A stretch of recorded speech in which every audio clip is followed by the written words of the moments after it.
Dia selalu macam tu, tak kan kecil. Paling ramai kan. Apa? Bangsa apa dekat sana? Student.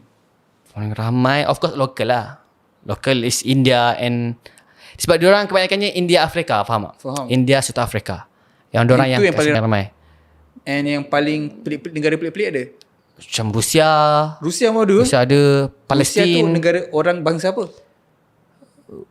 Rusia dia pasal ada yang macam belah-belah Belah-belah muka Cina-Cina sikit. Kyrgyzstan tu sama ada. Oh, tapi orang Rusia. Rusia. Tapi dia yang sikit gila orang Rusia. Ya, tapi maksud tu kira gempak ada negara pelik-pelik, bukan senang jumpa. Dia memang almost 40 countries lah all over the world. So antara negara yang paling pelik kau ingat kau pernah jumpa ada? Bukanlah pelik, maksudnya negara yang rare lah. Rare untuk kau jumpa.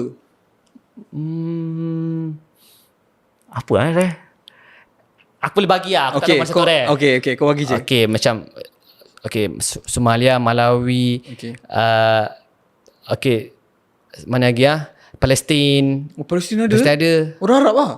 Orang Arab lah. Okay, Dan Palestin ada yang jari terputus sebelah. sebab bom ke apa? Tak tahu lah. Okay. Aku tak ingat. Aku ingat jari dia. Oh, ya. So macam tu lah. Banyak. Negara Arab, Saudi ada? Mesir? Ada. Oh, ada student sampai Saudi ke Mesir? Ada. Uish, dahsyat. Mungkin tak banyak tapi ada. Lepas tu Macam kalau Europe ada Europe? Singapura, Europe ada tapi tak banyak. Ada UK ada. Tapi dia Pakistan, India ke macam mana? Ke memang Mak Saleh? Okay, Mak Saleh ada?